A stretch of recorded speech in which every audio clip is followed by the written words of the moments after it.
If people are impeding your development, you sacrifice your relationship with them. It's a very, very rough rule. Let's say you're miserable and unhappy. Okay, here's a cure.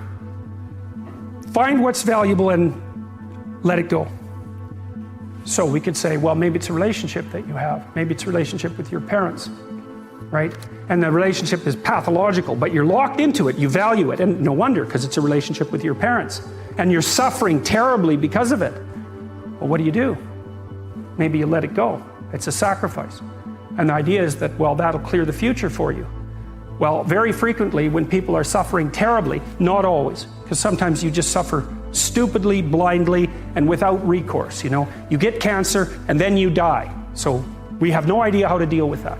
But sometimes the reason that you're suffering is because you just won't let go of the thing that's biting you. And I've had clients like this. I can't stop communicating with my mother, who phones me 3 times a day, every day of my life, and never says anything that isn't unbelievably critical and demeaning.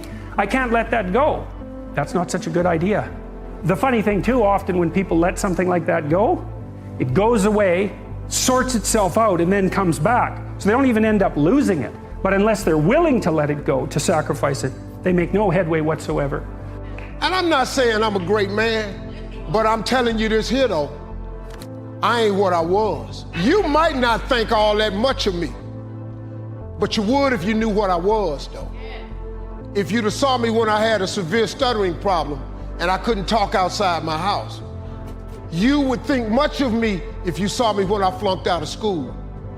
I'm on my 3rd marriage. You would think a whole lot more of me if you knew me when I was living in that car for 3 years. Cause see, what he turned me into was something I never saw that I didn't think I'd ever be this. People come to me from everywhere. I meet with kings and queens. I was in Botswana with the president and the first lady of Botswana. Then I met the crown prince of Abu Dhabi. He came out of his chair at the race to come meet me. You know why he came to meet me? Just simply because of my gift. I make people laugh. It put me in the presence of great men. That's what my gift has done for me. That's what your gift will do for you. That scripture is talking about you. Look, man, identify that God-given gift and get to pursuing it. Maybe you here because you need to hear this here. Maybe you here because you need to dust off your dreams. Maybe you need to explore your imagination. Maybe you just need to identify your gift so you can quit tripping in your own life, trying to figure out what you can do.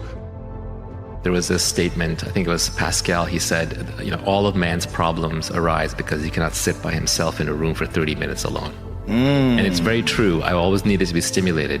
And when the iPhone came along, boredom was dead. I would never be bored again. Even if I'm standing in line, I'm on my iPhone, and I thought it was great.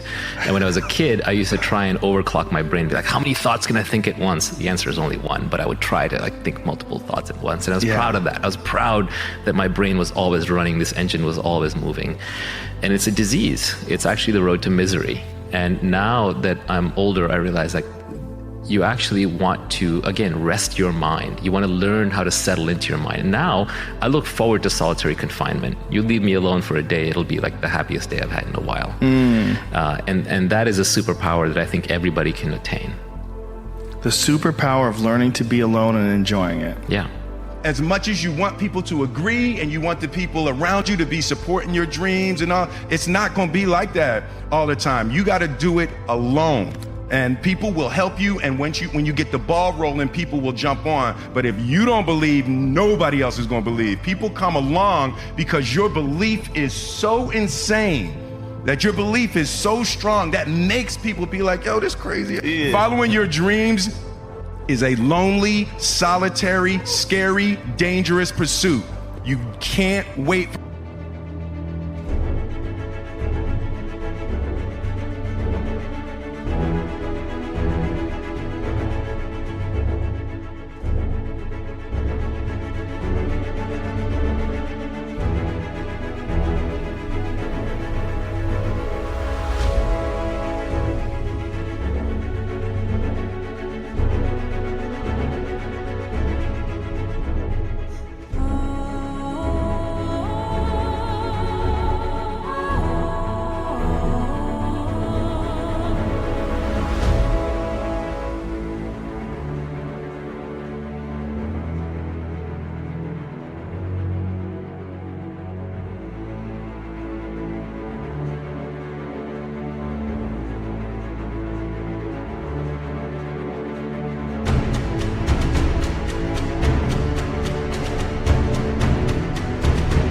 somebody to think you can do it. Because they don't think you can do nothing they can't do. It's a lonely, scary, dangerous pursuit, and you got to be willing to risk everything to become that seed of what you believe is in there. You got to be fearless. You got to be relentless. You have lots of reasons to be. God, there's reasons to be resentful about your existence. Everyone you know is going to die. You know, you too. And there's going to be a fair bit of pain along the way, and lots of it's going to be unfair. It's like, yeah, no wonder you're resentful. It's like, act it out and see what happens. You make everything you're complaining about infinitely worse. There's this idea that hell is a bottomless pit, and that's because no matter how bad it is, some stupid son of a bitch like you could figure out a way to make it a lot worse. So you think, well, what do you do about that? Well, you accept it. That's what life is like. It's suffering. That's what the religious people have always said. Life is suffering. Yes. Well, who wants to admit that? Well, just think about it. Well, so what do you do in the face of that suffering? Try to reduce it. Start with yourself. What good are you? Get yourself together, for Christ's sake, so that when your father dies, you're not whining away in a corner and you can help plan the funeral.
You can stand up solidly so that people can rely on you.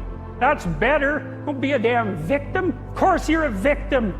Put yourself together. And then maybe if you put yourself together, you know how to do that. You know what's wrong with you, if you'll admit it. You know there's a few things you could like polish up a little bit, that you might even be able to manage in your insufficient present condition. And so you might shine yourself up a little bit, and then your eyes will be a little more open, and then you can shine yourself up a little bit more, and then maybe you could bring your family together instead of having them be the hateful, spiteful, neurotic, infighting batch that you're like doomed to spend Christmas with. So then you fix yourself up a little bit, kind of humbly, because, you know, God, you're a fixer-upper if there ever was one.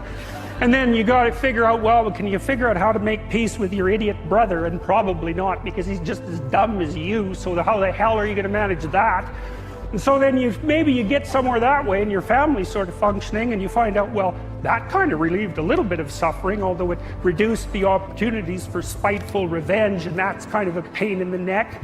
And so then you get your family together a little bit, and you're a little clued in then, at least a bit, because you've done something difficult that's actually difficult. You're a little wiser, and so then maybe you could put a tentative finger out beyond the family and try to change some little thing without wrecking it. It's like, our society is complex, and we teach our students that they could just fix it. It's like, go fix a military helicopter and see how far you get with that. It's like, what are you going to do? You're like a chimp with a wrench. Whack! Oh, look, it's better. It's like, no, it's not better. Things are complicated, and to fix things is really hard.